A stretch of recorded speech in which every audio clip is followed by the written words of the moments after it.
Salamat po sa Panginoon. Tayo pong lahat ay narito ngayon. Bagamat mainit, bagamat po alam ko, pagod ang bawat isa sa atin. May mga ginawa tayo kaninang umaga, marahil naglalaba, or kaya nagluluto, or kaya po may ginagawa sa gawaing bahay. Pero ngayon, nilaan po muna natin ang oras natin ngayon para makinig, makipagtipon. Salamat po. At gayon din sa mga kapatid natin na galing pa ng, saan pa kayo galing? Batangas? Taguig. Galing pa sila ng Taguig. Nakasama po natin sila ngayon para po makapakinig din sila ng salita ng Diyos. At gayon din sa iba pa po, mga kapatid natin na mula sa Bria at sa iba pa po, maraming salamat po sa Panginoon. Ngayon po ay mag-aaral na tayo ng salita ng Diyos at tayo po ay nagpapatuloy sa ating pong tema ngayong buwan na ito na God's Miracle. O sa Tagalog ay Himala ng Diyos. Ngayon, tayo po ay nasa huli ng subtopic ng pag-aaral ng God's Miracles. Yung una nga po ay tinalakay sa atin yung about sa himala ng Diyos sa pagpapalaya sa mga masasamang espiritu. Pangalawa, tinalakay din yung himala ng Diyos sa pagpapagaling sa iba't ibang uri ng mga sakit at karamdaman. At nito lang pong last week, tinalakay sa atin yung himala ng Diyos sa larangan po ng ating pong mga pangangailangan. Ngayon po ay pag-aaralan naman natin ang himala ng Diyos sa pagbabago po ng ating buhay. O miracles on transformation of life. God's miracle on life transformation. Ngayon po, bago po ang lahat, tayo po muna'y pumikit. Hingin natin ang basbas sa Panginoon ang mensahe na ito. Panginoon, kaming lahat ay lumalapit sa inyo pong dakilang kahabagan. Dahil lahat kami, Panginoon, ay nangangailangan ng himala po ninyo sa pagbabago po ng aming buhay. Maski sa akin, maski sa akin po mga kapatid, maski sa aming lahat, Panginoon, kailangan namin ang himala nyo pong ito. Kaya sa hapon na ito, sa amin pong pagsasama-sama, sa amin pong pagpunta dito, Panginoon, lukuban kami ng banal na Espiritu. Huwag masayang ang aming pagpunta dito, Panginoon, kundi pag-uwi namin, baunin namin yung himala niyo po na ipagkakalob sa amin. Salamat po, Panginoon. Nihilang namin ang basbas niyo po ay pumagitna sa amin pong isipan, sa amin pong unawa, sa amin pong damdamin, Panginoon, upang sa gayon, maranasan ng bawat isa ang inyo pong pagbabago. Panginoon, salamat po. Ito po'y naasahan namin sa pangalan ng Panginoong Yesus. Lahat po tayo magsabi ng Amen. Amen. Ngayon po ay umpisa na po natin ang pag-aaral ng salita ng Diyos. Miracles on transformation of life. O sa Tagalog, himala ng Diyos sa pagbabago ng atin pong buhay. Sa tinalakay po natin sa buwan na ito, na hinati nga po sa 4, ano ba doon ang pinakamahalagang himala ng Diyos? Number 1, yung mapalaya po ba tayo sa masamang espiritu? Napakahalaga po ba nun? Napakahalaga po ba nun? Kung tayo o ating pong mga sangbahayan, meron sa kanilang inaalipin ng masamang espiritu, napakalaking tulong po ba nun maranasan natin yung himala ng Diyos? Yung number 2, yung himala ng Diyos po sa pagpapagaling sa ating pong mga sakit at karamdaman, napakalaking tulong po ba nun kung tayo gumaling sa ating pong mga sakit? O kung tayo naman po, yung dating hikaho sa buhay, tayo po'y tinulungan ng Diyos para po sa ating mga pangailangan. Napakalaking tulong po ba nun? Pero, ito po bang miracles on transformation of life?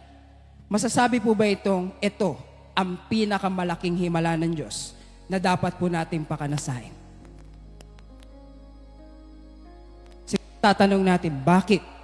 Paano? Kaya po ang ating pag-aaralan ngayon, Miracles on Transformation of Life. Talakay na po natin, paano natin nasabing ito po ang pinakamahalaga na himala ng Diyos na kailangang maranasan ko, kailangan maranasan mo, kailangan maranasan nating lahat, kailangan maranasan ng ating pong sangbahayan. Bakit?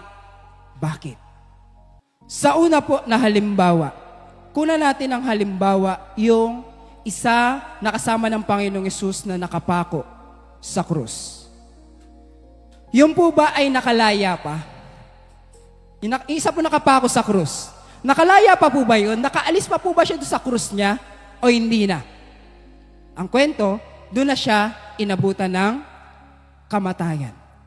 Ano doon sa pinag-aralan nating mga himala yung hindi niya naranasan? Nakaranas ba siya ng himala sa kagalingan? Nakaranas po ba siya ng himala sa kalayaan sa masamang espiritu? Nakaranas po ba siya ng himala sa pangangailangan? Siya, anong kailangan niyang nung oras po na yon? Anong kailangan niya nung oras na yon? Kung tutusin, sa makataong pag-iisip, ang kailangan niya yung makalaya siya ron. Tinutokso nga sila ng mga tao eh. Diba? Sabi sa Panginoong Hesus, kung ikaw ang Kristo, bumaba ka dyan at iligtas mo kami. Kaya anong kailangan nila ng oras na yon? Yung kaligtasan sa kamatayan. Pero, ipinagkaloob po ba ng Diyos yung oras na yon? Ibinigay po ba sa kanila ng Diyos yung oras na yon? Naranasan po ba nila? Naranasan po ba nila? Hindi nila naranasan yung himala na yun. Pero yun ang hinahanap ng mga tao.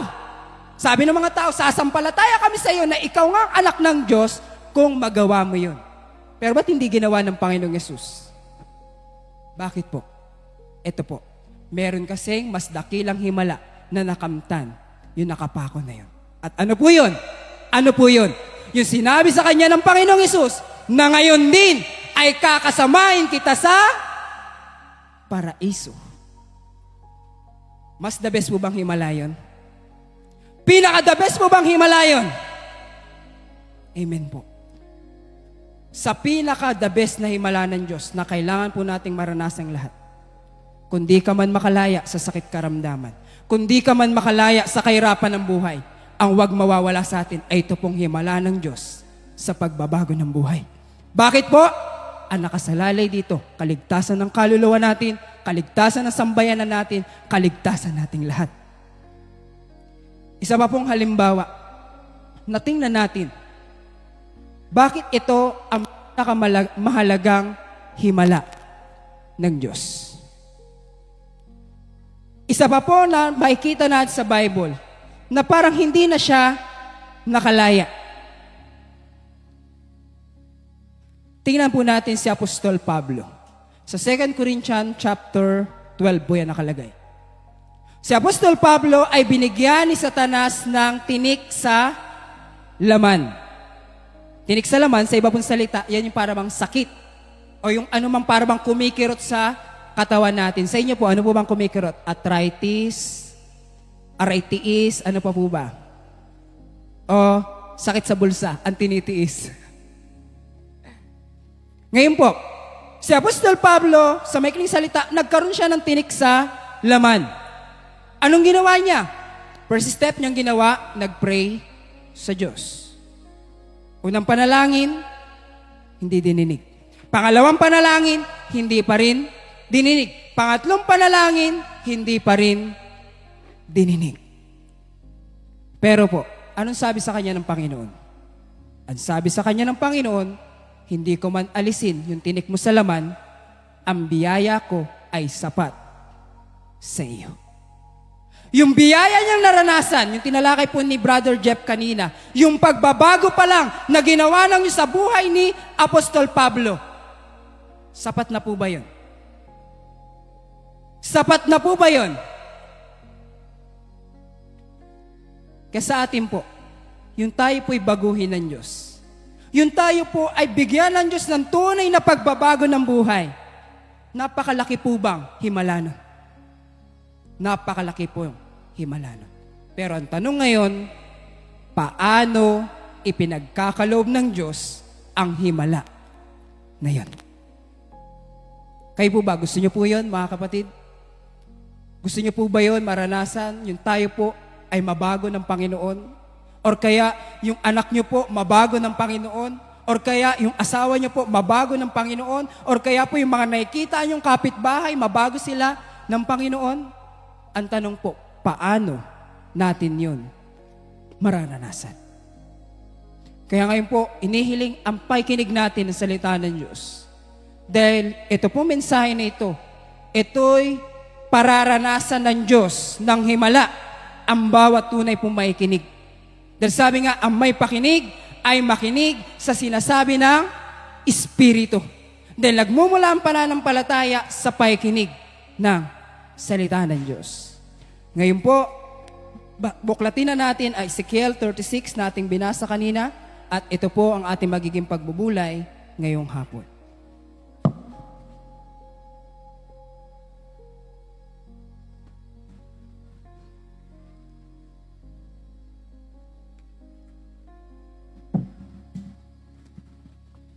Ezekiel chapter 36 verse 22.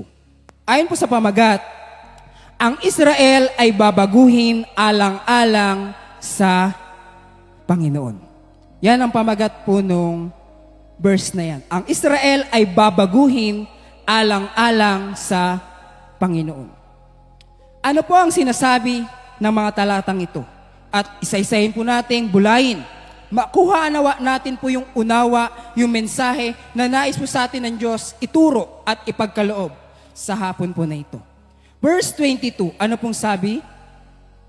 Ang sabi po, kaya't sabihin mo sa sangbahayan ni Israel, ganito ang sabi ng Panginoong Diyos. Sa atin ngayon, hindi na po ang Israel ang kinakausap ng Diyos. Tayo na mismo ang kinakausap ng Diyos. Ganito daw po ang sinasabi sa atin ng Panginoong Diyos. Hindi ko ginawa ito dahil sa inyo. Ano yung pinagdidiinan po agad unang salita ng Panginoon? Hindi ko gagawin ito dahil sa inyo. Ano mensahe doon? Sinasabi po ng Panginoon, ito palang himala na ito, hindi niya ito ginagawa dahil sa atin o sangbahayan ni Israel, kundi dahil sa aking banal na pangalan. Dahil sa aking banal na pangalan na inyong nilapastangan sa mga bansa na inyong pinaroonan. Ano pong pinagdidiinan ng Panginoon? Ito daw kanyang himala na ito. Gagawin niya ito dahil sa kanyang pangalan. Yung pangalan niya na nalapastangan daw po sa mga bansa na kanilang pinaroonan. Tayo po. Saan tayo po nandun ngayon? Nasandako po tayo ngayon? Nasaan tayong mga lugar? Saan po tayo tumitira? Saan po tayo nananahan? Doon po ba sa ating mga kinaroroon ng lugar? Wala po bang nakikita silang masamang ugali sa atin? Lahat po ba ng kinaroroon natin ng lugar, masasabi sa atin, ang babait ng mga yan? Wala po bang masama? Wala? Lahat po ba makikita sa atin mabubuti?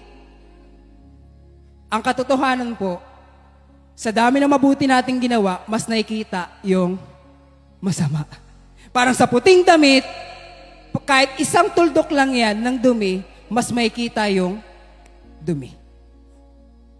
Ang sabi sa mga Israelita ay ito po, dahil daw sa pangalan ng Panginoon, kaya niya gagawin ito.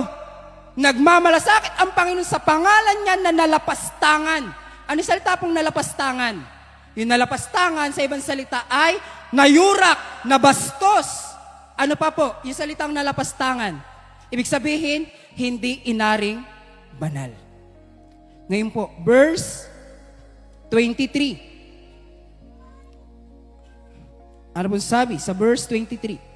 At aking babanalin ang aking dakilang pangalan na nalapastangan sa mga bansa na inyong nilapastangan sa gitna nila. Ang tindi po ng mga binitawan na salita dito ng Panginoon. Hindi niya na sinabi na nung iba. Ibig sabihin, hindi lang sinasabi ng Panginoon yung kasalanan lang nila. Hindi lang sinasabi ng Panginoon yung kasalanan lang ninyo. Kundi inisa-isa, kasalanan na nating lahat. Ngayon po, ano pang sabi niya? At malalaman ng mga bansa na ako ang Panginoon. Sabi ng Panginoong Diyos, pagka ako'y aaring banal sa inyo, sa harap ng kanilang mga mata. Ang sabi ng Panginoon, ibabangon niyo yung kanyang pangalan para sa mga makakakita daw po. Ang Panginoon naman daw ay purihin. Kaya totoo, sabi ng Efeso chapter 2, yung tayo po ay iligtas ng Diyos, yung tayo po ay ibangon ng Diyos sa ating po anumang kinabagsakan, dahil lang yan sa biyaya ng Panginoon. Ano yung sabi po ni Apostol Pablo sa 1 Timothy 1, yung binasa ni Brother Jeff kanina? Ang sabi niya, dahil ako'y kinahabagan lamang ng Panginoon. Bakit daw siya kinahabagan ng Panginoon? Dahil nagawa niya yun sa hindi niya pagka-alam. Kasi sa atin din po, pinaliliwanag dito, itong himala na ito, kung maranasan ng bawat isa sa atin to, wala tayong dapat pong ipagmamalaki. Kung maranasan po natin ang himala na ito, wala tayong dapat po palang maipagmataas. Dahil bakit? Sinong gumawa ng himala na ito? Ang Diyos ang gumawa. Kaya yan po ang pinaliliwanag niya sa verse 22 at verse 23. Verse 24, paano niya gagawin ang himala na ito? Paano ko mararanasan to? Paano niyo po ito mararanasan din? Verse 24, sapagkat aking kukunin kayo sa mga bansa at pipisanin ko kayo na mula sa lahat ng lupain at dadalhin ko kayo sa inyong sariling lupain. Ganito daw ang gagawin ng Panginoon. Doon daw sa kanila pong mga pinuntahang mga lugar na doon sila nakaalam ng kung anong mga kasalanan.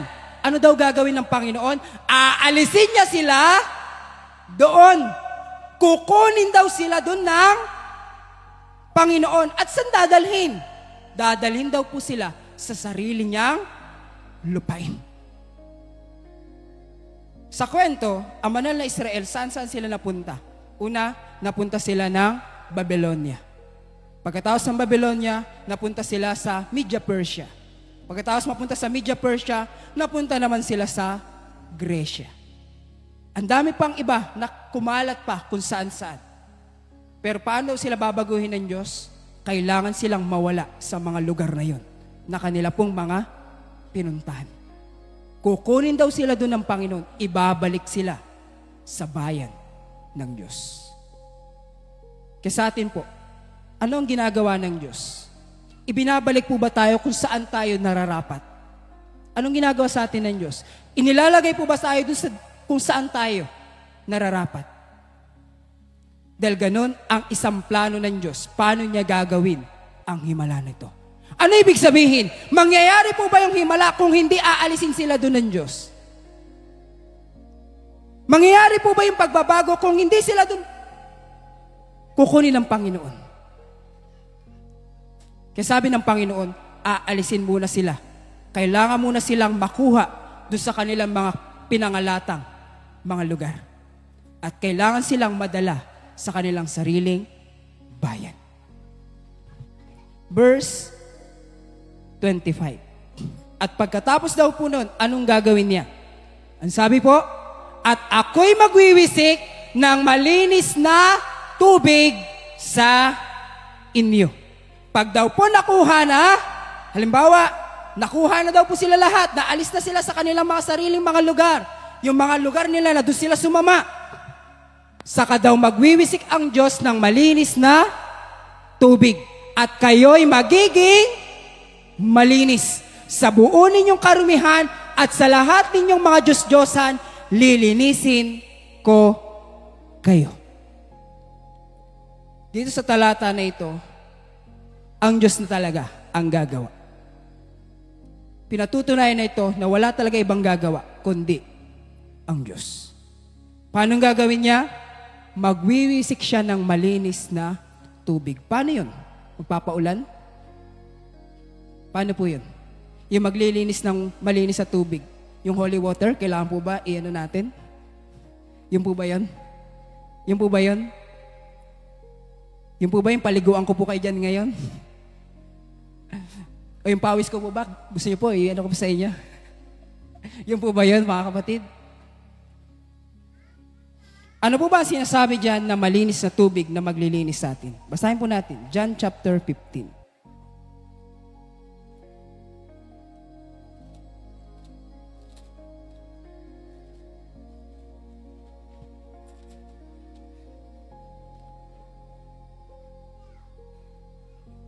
John chapter 15 po, verse 3.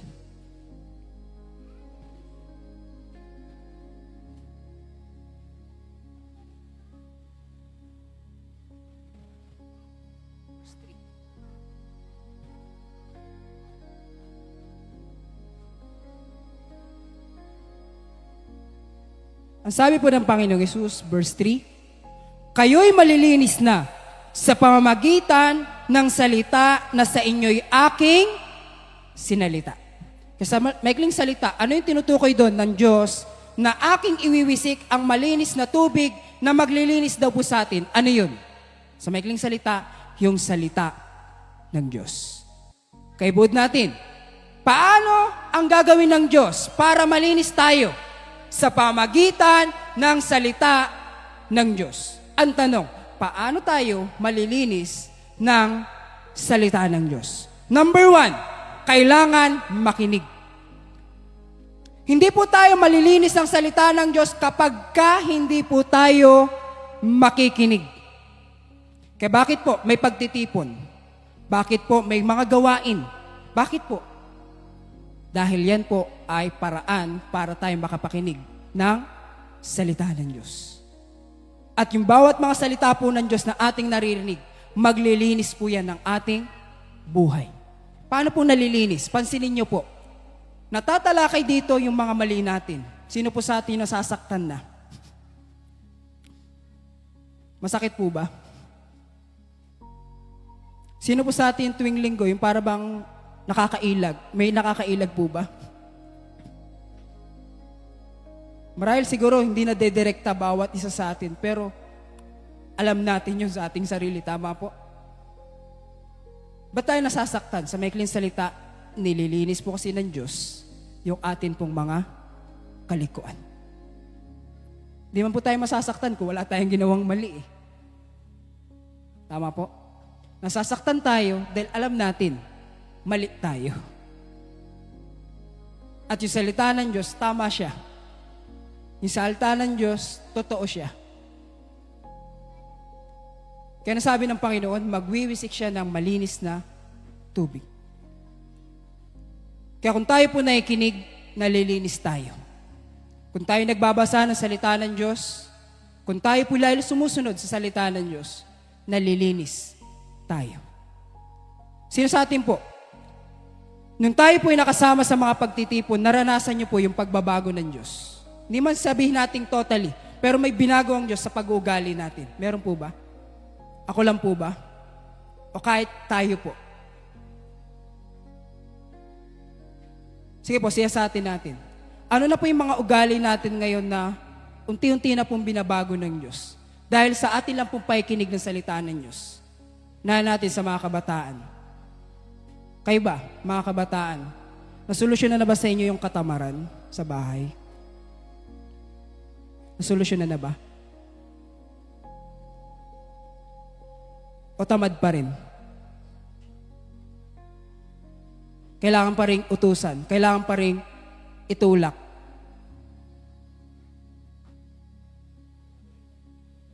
Ano pong kailangan? Kung halimbawa, ganyan man, di pa rin, tuloy-tuloy lang po sa pakikinig. Hindi tayo mababago ng salita ng Diyos kapag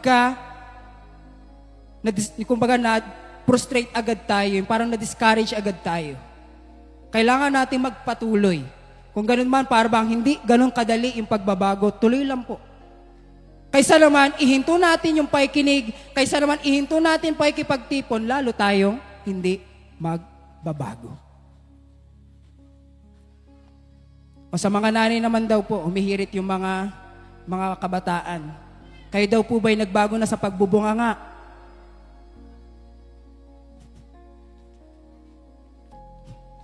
Sa mga nanay naman daw po.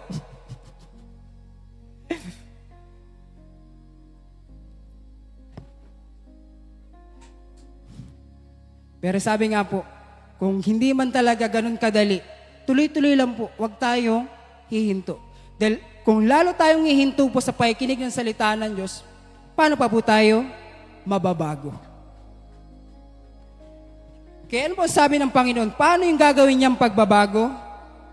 Magwiwisik siya ng malinis na tubig. Yung mga salita po ng Diyos na ating naririnig, yan ang panlilinis po sa atin ng Panginoon. Ngayon po, verse 26.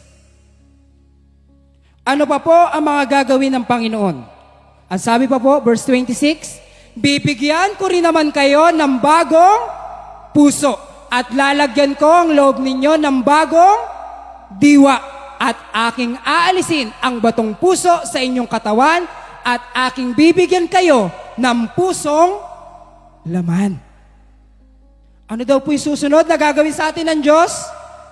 Pagkatapos natin na tayo po'y nakikinig na ng salita ng Diyos, anong gagawin niya? Bibigyan niya daw po sa ating mga puso ng bagong puso. Ano yung papalitan? Papalitan niya yung batong puso. Ano yung salitang batong puso? Yung puso nating matigas. Yung puso natin pong palaban. Yung puso po natin na ayaw magpasakop sa Panginoon. Yung puso natin na marurupok, madadamdamin, matatampuhin. Yan daw ang papalitan ng Diyos. Papalitan niya ng bagong puso. At yung atin naman daw pong katawan, papalitan niya ng bagong diwa. Ano yung bagong diwa? New spirit. New spirit, yung bagong espiritu. Ano po yun? Yung espiritong binago ng Panginoon. Ngayon, nakikita po ba natin yun? Nakikita ba natin yun? Hindi. Hindi po natin yun nakikita. Pero sa pananampalataya, makikita natin yun. Paano po? Unti-unti, makikita nyo po. Sabi nga ni Apostol Pablo, araw-araw tayo ay babaguhin. Kaya sa mga ano naman po, mga nanay naman daw po, wag nyo naman daw minamadali. Sa mga anak naman, wag naman kayo mababagal.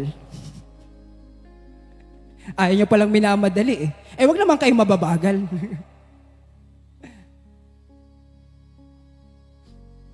Pero yun nga po, sabi ng Panginoon, paano gagawin niya ang pagbabagong ito? Aalisin niya ang batong puso. Sa pag-aaral salita ng Diyos, ano ang unang binabago sa atin po nito? Yung atin pong mga matitigas na ulo. Yung atin pong mga matitigas na kalooban. At yan daw po ay bibigyan niya ng pusong laman. Pusong laman sa ibang salita, pusong malambot, pusong mababa, pusong malinis. Kaya po may kante, pusong dalisay ang aming nais, nalikhain mo Diyos para sa amin. O di po ba? Kaya merong kanta na yan, dahil nga po, yan ang himala ng Diyos na gagawin niya sa bawat isa sa atin. Basta ano lang pong kailangan natin gawin? Makinig lang ng makinig, magpatuloy lang po na magpatuloy sa pakikipagtipon. Dahil sa paraan pong ganito, babaguhin ng Diyos ang buhay natin. Isang araw magugulat ka na lang, paano nangyari sa akin to? Isang araw na lang magugulat tayo, paano nawala sa akin yan? Kaya Kuya Jeff, laban lang. Sa ilan pa po na mga katulad ni Kuya Jeff, laban lang. Dahil yung pagbabago, magugulat tayo. Magulat po kayo si Kuya Jeff sang araw, siya na po ang pastor dito. Hindi po makapagtataka yun. Dahil kagaya sa tinalakay niya kanina, naniniwala ako. Yung buhay ni Apostol Pablo, mararanasan niya. Maging sa sino man po sa atin, walang imposible sa Diyos na tayo ay baguhin. Naniniwala po ba tayo doon, mga kapatid? Dapat po natin yun paniwalaan. Dahil ganyan ka-miraculous ang Diyos kumilos sa buhay ng tao. Ano bang sabi niya? Dito po tayo sa may verse 27. Pagkatapos daw po maalis yung batong puso, malagyan ng pusong laman, aking ilalagay ang aking espiritu sa loob ninyo. Ano sabi po ng Panginoon? Ilalagay pa daw po niya yung Espiritu niya sa loob natin. Para ano po?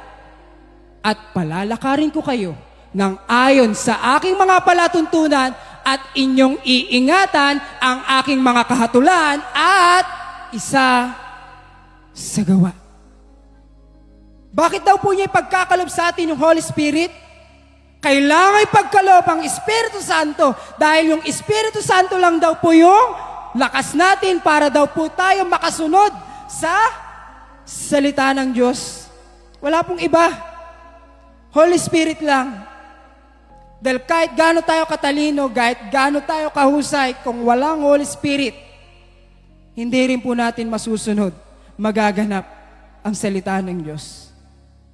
Kahit ako mangaral ng salita ng Diyos, kung wala sa akin ang Espiritu Santo, hindi ko rin po masusunod ang salita ng Diyos. Kahit kayo din po mga kapatid, kahit kayo nakikinig ng salita ng Diyos, pero wala po sa inyo ang Holy Spirit, malabo din po rin masusunod ang salita ng Diyos.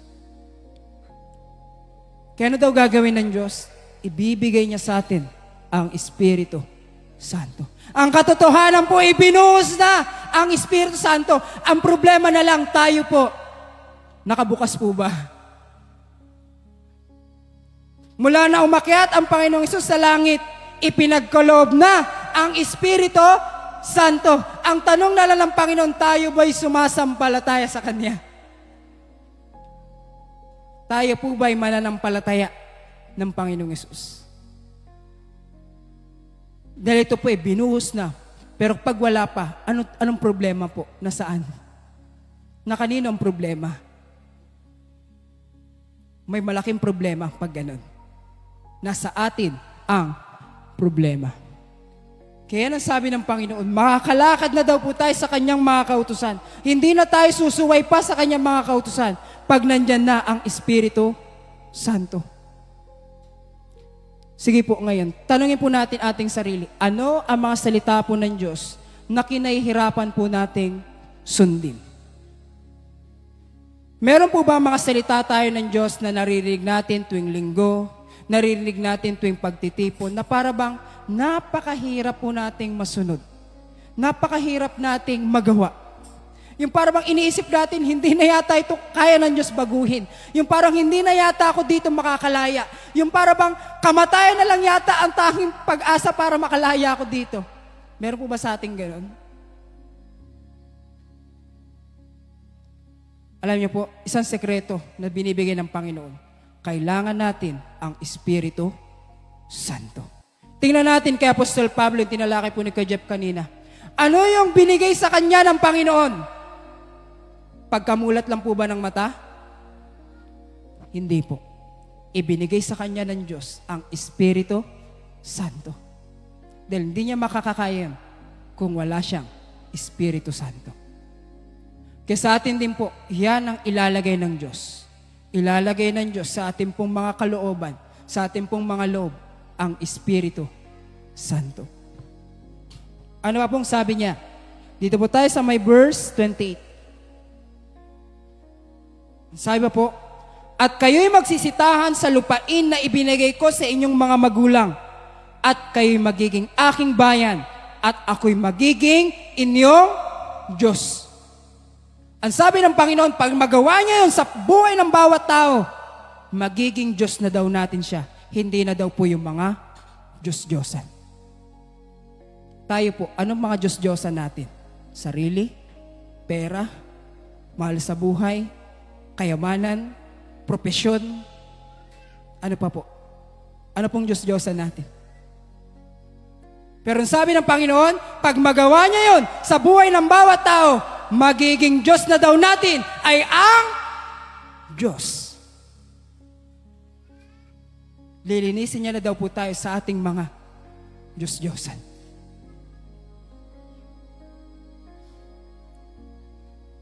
Pinakamahirap pong Diyos-Diyosan ngayon ay sarili natin. Totoo po yan. Pinakamahirap na kalayaang Diyos-Diyosan, sarili natin. Sa mga sumusunod na mga Diyos-Diyosang mahirap kalayaan, pera, salapi, Pero ang pangako ng Panginoon, mawisikan niya lang tayo ng malinis na tubig, mabigyan niya lang tayo ng bagong puso, bagong diwa, mailagay niya lang sa atin ang Espiritu Santo, magiging Diyos na natin ay ang ating Diyos. Ano pa pong sabi niya? Verse 29. At lilinisin ko kayo sa lahat ninyong karumihan.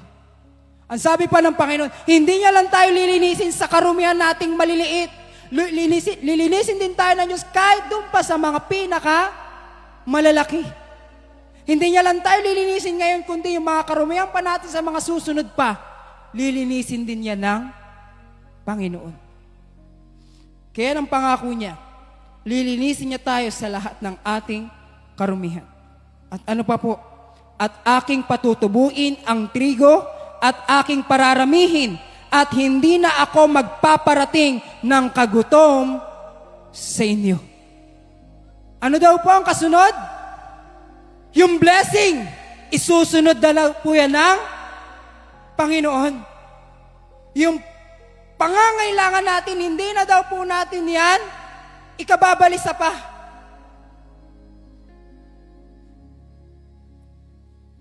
Kaya nakita po natin, dakilang himala po ba?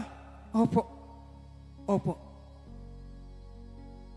Pag nalinis po ang ating buhay, wala na pong hadlang para ang pagpapala ng Diyos ay pagkaloob sa atin araw-araw. Totoo po? Totoo po? Totoo po yan.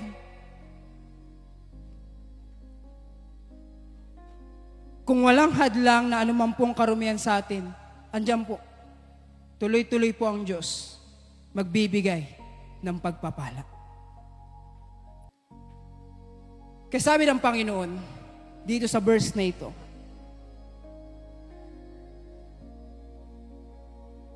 hindi lang aalalahanin ng Diyos yung pagbabago ng buhay natin. Pag mabago na tayo, ibibigay din ng Diyos ang anumang pangangailangan natin. Maraming paraan ng Diyos. Kagaya po nakaraan, kayang gamitin ng Diyos ay huwak. Ano pa po yung nakaraan? Kaya ng Diyos gamitin ang batis. Ano pa po yung nakaraan? Kayang gamitin ng Diyos kahit babaeng bao.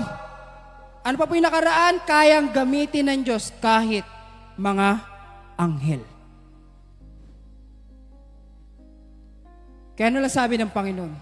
Kailangan lang malinis ang buhay natin.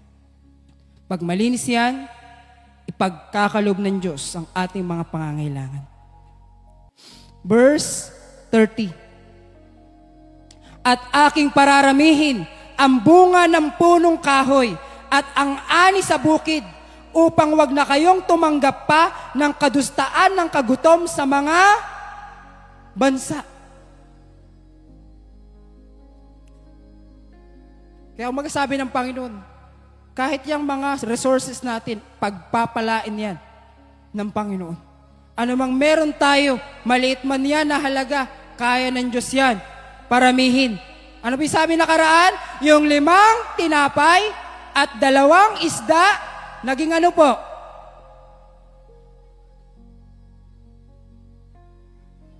Dahil ganun, kahimala ang Diyos pag kumilos. Bakit po? Nakakatulong din po ba yan sa pagbabago ng buhay natin? Opo. Yung makaranas tayo araw-araw ng blessings, anong inuudyok nun sa atin? Sinasabi nun sa atin, kailangan kong magpatuloy sa pagpapakalinis ng buhay. Tama po?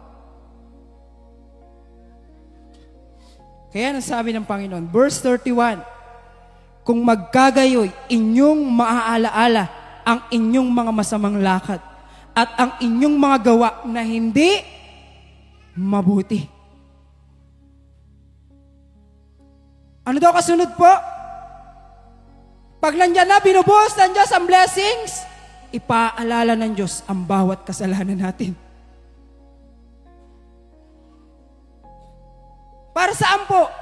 Ba't yun kailangan gawin ng Panginoon? Para tayo ay self-condemn?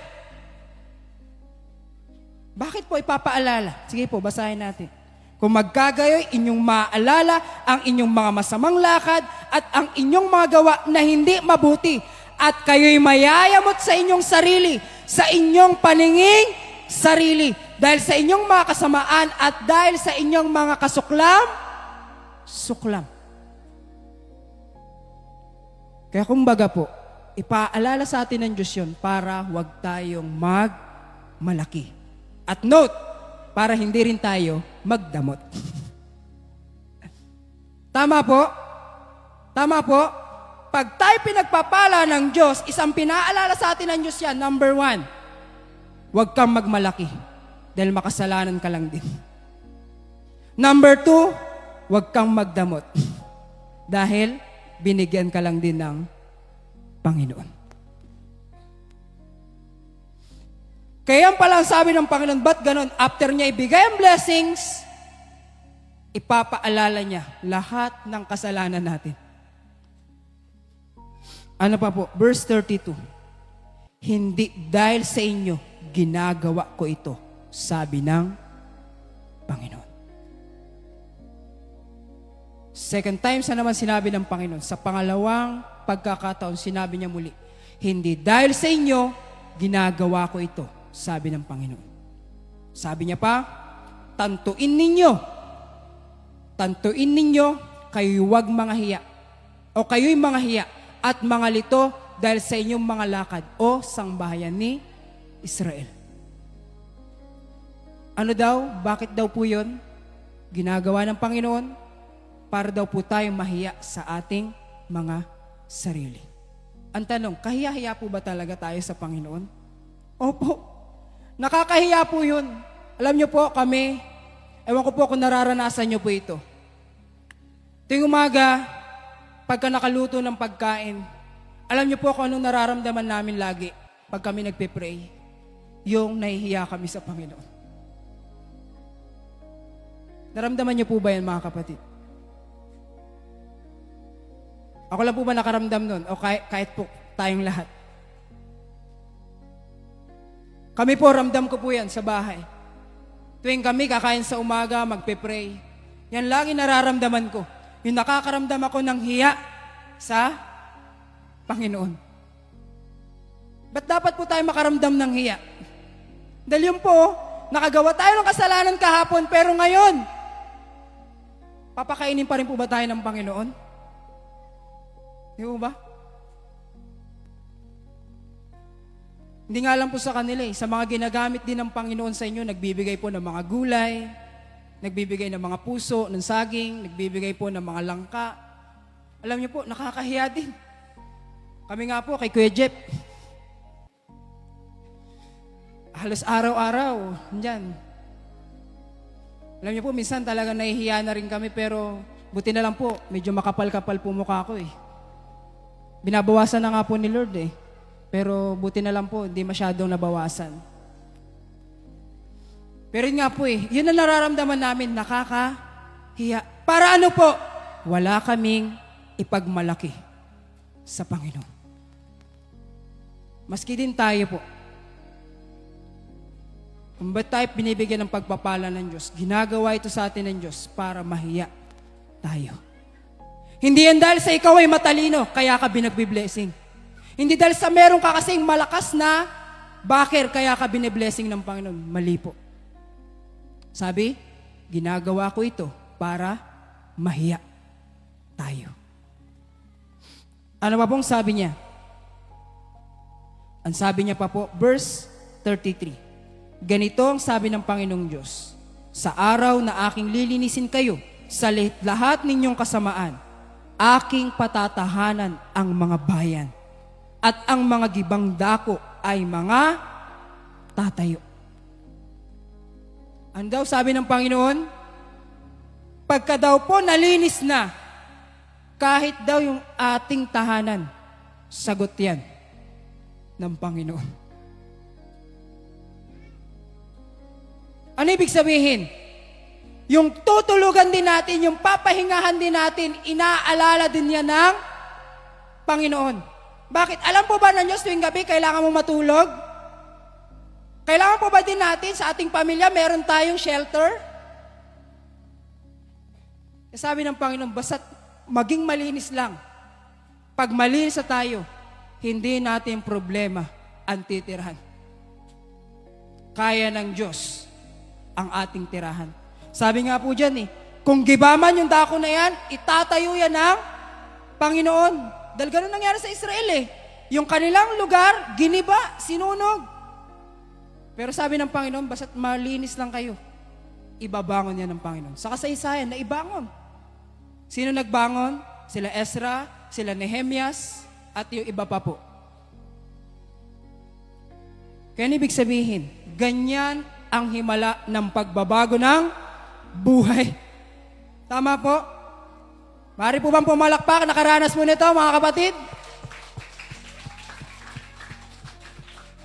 Tanging sa Diyos ang papuri. Dahil sabi sa ating binasa, ginawa ko ito hindi dahil sa inyo. Ginagawa sa atin to ng Panginoon, hindi dahil sa atin. Ano ba po sabi? Verse 34, at ang lupain na naging sira ay mabubukid, na naging sira sa paningin ng lahat ng daraan. Ano ibig sabihin yan? Sa ibang mga tao na parang napulaanan tayo, balang araw, may kita din nila, ay nagbago na ang taong ito. Pupurihin din po ba nila ang Panginoon pag makita nila nagbago tayo? Magiging ilaw din tayo sa kanila. Kaya ngayon po, meron po ba kayong mga sangbahayan na para bang hindi pa maniwala sa inyo? Na parang hindi nyo pa madala-dala sa Panginoon? Ang sabi ng Panginoon, magliwanag lang at yan daw po, balang araw, sila din ay maliliwanagan. Sila din daw po ay magiging kasama natin. Ano pa pong sabi? Verse 35, at kanilang sasabihin, ang lupaing ito na naging sira ay naging gaya ng halamanan ng Eden. Ano po sasabihin nila? Yung lupaing ito na naging sira ay naging gaya na ng halamanan ng Eden. Ano po ba yung halamanan ng Eden? Ang halamanan ng Eden ay lugar na hindi pinagkukulang ng Diyos. Lugar na hindi mo kailangang magtrabaho. Lugar na hindi mo kailangang magsikap para kumain, para mabuhay. Totoo po? Ano ba yung nangyari sa Eden? Dapat po tayong lahat nandun kung di lang nagkasala si Eva at Adam. Anong buhay doon? Ang buhay doon, kailangan lang nila alagaan ang bawat mga nilikha ng Diyos. Anong pangako ng Diyos? Hindi sila kailangan magtrabaho. Hindi sila kailangan magpagal. Pero dahil nagkasala si Adam at Eva, anong sumpa sa kanila? Mula ngayon, sa pamamagitan ng iyong pawis, makakakain ka. Anong sumpa sa kanya? Ikaw at ang iyong asawa mag-aaway palagi. Anong sumpa sa kanya? Ikaw at ang ahas magkakaroon kayo ng pagbabaka. Pero ang sabi ng Panginoon, pangako niya sa atin, pag mabago niya ang buhay natin, tayo do'y magiging gaya ng halamanan ng Eden. Maibabalik niya tayo dun sa pagkalikha ng Diyos. Kaya ba yon ng Diyos? Kaya po ba yun ng Diyos? Kaya dahil sinabi niya. Sa bawat mananampalataya, mararanasan po natin yun. Yung God will provide, na hindi mo kailangan magtrabaho pero bubuhayin ka ng Panginoon. Hindi mo kailangan na anuman pero bibigyan ka ng Panginoon araw-araw. Kaya po yan ng Panginoon. Dahil yan ang kanyang sabi. Sabi, magiging gaya ng halamanan ng Eden. At ano po sabi? At ang sira at giba at wasak na mga bayan ay nakukutaan at tinatahanan. Hindi lang daw yan ang kayang bigay ng Diyos. Yung proteksyon pa natin araw-araw, kayang ibigay pa ng Diyos. Kaya ba natin masamang espiritu? Hindi natin kaya.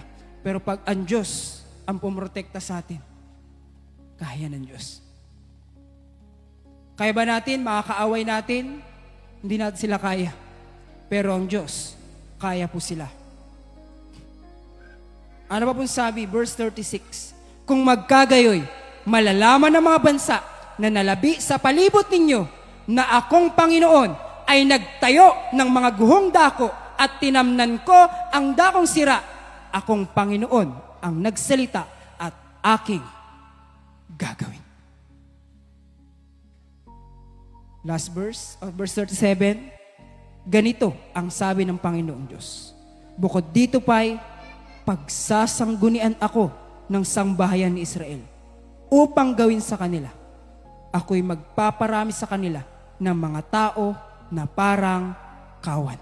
38, kung paano ang kawan na panghain, kung paano ang kawan ng Jerusalem sa kanilang mga takdang kapistahan, gayon mapupuno ang mga gibang bayan ng mga kawan ng mga tao at kanilang malalaman na ako ang Panginoon.